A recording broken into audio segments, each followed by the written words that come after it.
Libra, hi! Welcome to Mr. Queen PH at ito ang inyong weekly reading for December 4 to 10, 2023. This is a general reading, just take what resonates. Watch your Sun, Moon, Rising, Venus for other messages. And thank you sa lahat ng sumusuporta dito sa ating channel.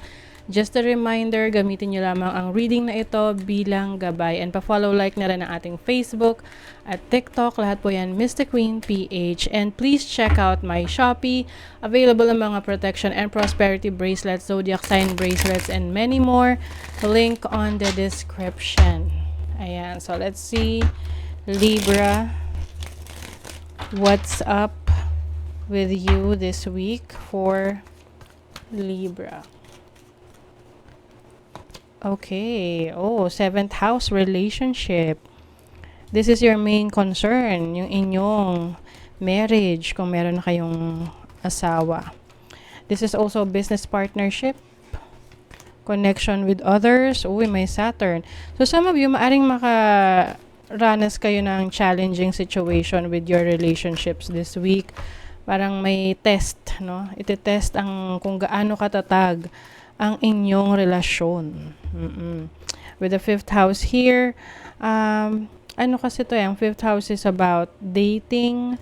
So maaring if you've been in a relationship with someone for quite a while, no, yung tipong matagal na yung relationship nyo pero parang hindi siya nag-grow or hindi nagle-level up, some of you pwedeng i-reassess nyo yung relationship ninyo at titingnan nyo kung willing pa kayong maghintay or magstay sa relationship na yan.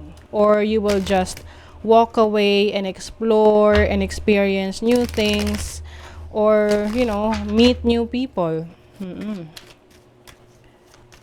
Let's see. Some of you are also going to realize or discover yung mga hidden talents ninyo. No? Yung mga hindi nyo akalain na talento nyo pala or abilities nyo pala yan. Hindi nyo lang pinapansin. So, trying new things for some of you. You also have the star. Yes, this is your hopes and dreams. This is also healing. Okay? So, yung iba sa inyo, if you've been through a difficult situation sa relationship, this week, it's time for healing. Pwede rin tong reconciliation for some of you. Kung gusto nyo pang ayusin yung relationship ninyo. But for some of you, you will be moving on with the 6 of Swords. Gusto nyo nang umalis sa isang conflicted situation na, medyo magulo na. Oo. I think, the other person, pwede niyang, habulin ka pa, no? But I think decided na yung iba sa inyo. Lalo na kung alam nyo sa sarili nyo na hindi nyo na kayang magstay sa relationship na yan. You also have the Knight of Pentacles and the Emperor. So, yeah, I think you have more plans. Gusto mo mas steady. Gusto mo mas sigurado yung future mo. Kasi 'di ba, kung let's say ang tagal na ninyo sa relationship but wala namang plano yung partner mo about your future. So, syempre parang may papaisip ka kung part ka ba ng future niya. Or it's the other way around. Yung tipong kahit na matagal na kayo sa relationship and hindi mo pa rin nakikita yung sarili mo with this person in the future. So, iko-question mo rin sarili mo bakit nandyan ka pa, diba? So, I think you will i-reassess mo yung sarili mo and you will plan for something na mas stable na future. Yeah, with the Hermit. So, talaga to? Self-reflection. You may be dealing with an Aquarius, Aries, or Virgo. Kung talagang yung iba sa inyo, gusto nyo muna mapag-isa, diba? Merong death card which is about transformation, endings, and new beginnings. So, let's see, ano pa?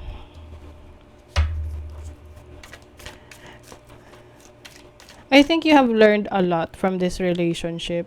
Yung tipong ang dami yung pinagdaanan. Hanggang sa dumating ka sa point na parang napagod ka na. Parang lang to Kathniel. Okay. And then, feeling tied down or frustrated. Ayan. See, ito yung energy ninyo, Libra, parang pakiramdam nyo, walang growth. So, napofrustrate kayo kung ano na mangyayari next. 'Di ba? Parang meron kayong hinahanap na, growth sa relationship, sa connection. Increase your efforts if you want to achieve your goals. Ayan. So, pag meron kayong mga goals sa trabaho, sa career ninyo, kailangan daw, magpakita kayo ng effort pa, no? Para mas ma-boost ninyo yung pag-achieve ng inyong mga goals. So, I think, yan yung ipupush ninyo. Some of you kasi, pwede rin naman tong situation sa trabaho, sa career, or sa business nyo na you feel like walang growth, no? Hindi umuunlad, hindi nag-improve. So, i-reassess nyo yung sarili nyo if you are really doing your part, no? O kung ano yung kulang, ano yung kailangan nyo pang i-improve sa sarili ninyo. Ano pa yung kailangan yung effort na ibigay. Pleasure with a close friend. So, some of you might also be spending time with your friend this week. Pwedeng hingi ka ng sa kanya, advice. Someone new is entering your life. So, pwede itong may i-welcome ka na bagong friend sa buhay mo. Some of you naman, romantic connection to. Lalo na if nanggaling ka sa separation. So, pwedeng mag-open up ka with someone. You will be open to new connections, dating, ganyan. Someone will try to make you do something against your will. Ayan. So, maging maingat ka sa mga ipipilit sa yung ipagawa kahit na ayaw mo. 'Di ba? Kasi in the end, whether pinilit ka or talagang ikaw yung may gusto, yung consequences kasi nun, sa'yo pa rin naman yun eh. 'Di ba? Ano pa for Libra? Okay, you have the 6th house. You have Mercury in Pisces in the 6th house. So, 6th house is about your work, your day-to-day life. Okay?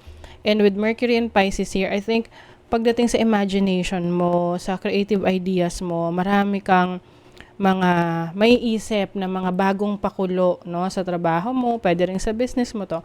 But for some of you, this is about your daily routine, no? So, pwedeng, yung iba, mas magbabasa kayo ng books to educate yourself, or gusto nyo lang na mapaunlad pa yung inyong knowledge. Oo. And yung iba naman sa inyo, possible na may reorganization kayo sa bahay or sa office. So, you have the King of Wands. This is freedom. This is being, parang financial freedom rin to kasi this is about someone na self-employed, na may sarili siyang, kaya niyang kumita ng pera para sa sarili niya, nang hindi nagtatrabaho para sa iba. You also have the Knight of Cups. So, this is you grounding yourself. And the King of Swords. Yes. So, some of you magiging maingat sa mga connections.